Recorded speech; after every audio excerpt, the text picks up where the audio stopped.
musidɓe on jarama jarama inde mon e yettore mon e onon kadi ko honte section ji ɗi iwruɗon ga e inde amen ko Diallo Mamadou Saliou ko Brescia men yewri e menen jogiti association jeunesse guinéen à Brescia. Ok, onon ko woni rôle mon ka équipe Brescia ton ko entraîneur onon woni entraîneur on e onon ɗo musidɗo min la wiye Ba Ibrahim yurɗo Brescia komi responsable équipe Brescia arɗo zougol tournoi on ɗo second édition on fi tournoi guinéen on ɗo a Verona. Ok e haray hande yi ñalanden ɗo honno woni feƴƴirde tigi tigi section ji ɗin buynotike ɗo suddiɓe duhiɓe fay koye mawɓe haray ko honɗum woni sentiment mon on e fi nde ñalande ɗo ko honɗum woni sensation mon on e no yirɗo ñallal ngal woni feƴƴirde ni mi adora onon nam haray min weltano min jarnoto kadi adi kon haray sentiment men on ko welo welo e weltare yigol ɓeɗo jama ɗo fof no noti ko yata no wulura yimɓe si ari e nde nokkure ɗo e ngal ñallal gotal ɗo ara ko welo welo notagol ndu noddandu ɗo saabu na ɗum ɗo ko yirɗen ɗum ɗo ko jokkere en ɗan hakkudeji meɗen enen sukaɓe wonɓe e leydi Italie haray ɗo équipe ji jeetati notike haray menen kadi Brescia men jeeyama équipe notiɓe ɓen haray min weltori ɗum ɗo haray min weltani kadi haray organise ɓen ɗum ko Verona. Ok e haray monsieur l'entraîneur ɗo onon kadi ko honno yiruɗon mana nde mullere ɗo o folo ɗo hakkude jama on ɗo no honno woni feƴƴirde ko honɗum woni sensation mon on ko honɗum e jande wonɗon heɓude e muɗum ma heɓuɗon e muɗum e ko addi kon fof ko welo welo molanago mi yiye muɗum par ce que min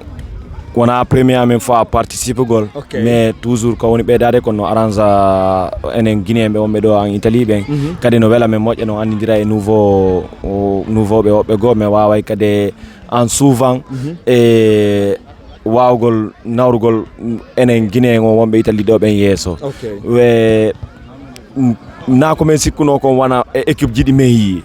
par ce que men sikkuno ko ɓe men wono hawrude e muɗum ɓe gawra tun yaa seeɗa ni tun gayna arta kono ɗon changement o waɗi moƴƴa ɗon fof goto fof renforci par ce que guinéenɓe ɓe goto fof wonɗo ɗo no renforci hoore muɗum moƴƴa ɗon haray meɗen tori Allah yo Allah nawra men yeeso nawra en fof meɗen yeeso walla men ƴetta ko ponko men attata. Ok ko honɗum woni honno conseil ko jonnoton fi arɓe ɓe ma ɓe arali ɓe ma falanoɓe arde ɓe Allah newnali ɓen ko honɗum woni conseil ko haalanton kadi fi organise ɓen fi hitande arayde ma honno duuɓi arayɗe ɗi e ɗo komin toroto tun koye jama on ko yoɓe eto ɓe waɗa feere ɓe anda argol ngol ɓe wawani arde ɓen wawgol etagol wawa feere argol ngol no walla en fof meɗen par ce que e ɓenna wo hondu wotour no rondo no sappo kono tonata aray il faut waɗen feere en fof meɗen wonɓe Italie ɗo ɓen tummodiren so yiwano France Belgique e ɓe heddiɓen no ɓuuri en nantude inde wano kam meɗen to ko par ce que yiɓen humodiri enen kadi sen humodiri ɗo ɓuura en arrange ko ɗum men torotoɓe arani ɓen arɓe ɓen fof men weltanike ɓe moƴƴano wona seeɗa yo Allah waɗu ko arata ɓurani welde ɗon organisation mais wata ɓeyde ɗo goɗɗum par ce que fo timmi ñamama harama joama piro ala sonko wi ala fo no en ordre quoi ɗum ɗo si yarini haare no moƴƴi. Haɗa onon kadi ko honɗum woni haray conseil ko jonnoton ma e ko jangguɗon e ndende ñalana ɗo fi duuɓi arayɗe ɗi ma ko ɓeytoton e muɗum so tawi no woodi ko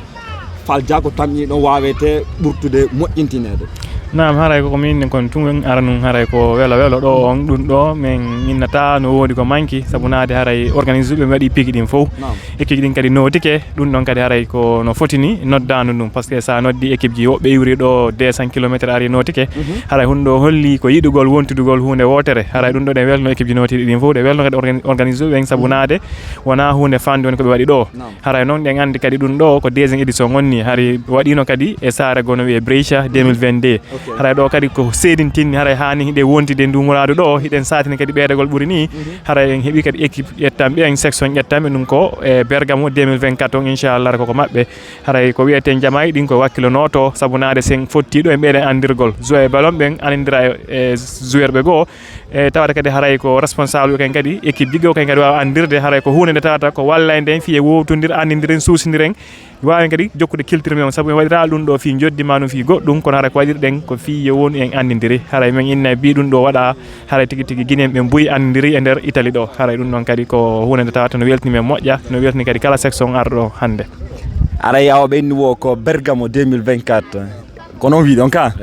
Bergamo 2024 kala yoɓi vidéo ɓen kala faalaɓe candidade ɓeyditoyo e moƴƴo bere man ɓeɗo koɓe Brescia ɓen haray on jarnama o weltanama hande say ko joni ɗon men kon e kadi ko arɗon tawɗon ɗo kon haray bonne chance e si on wawi naɓore coupe o inchallah.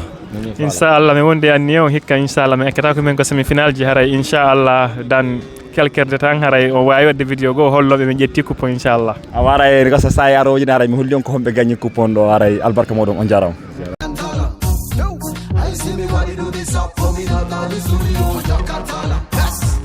I see I do not wanna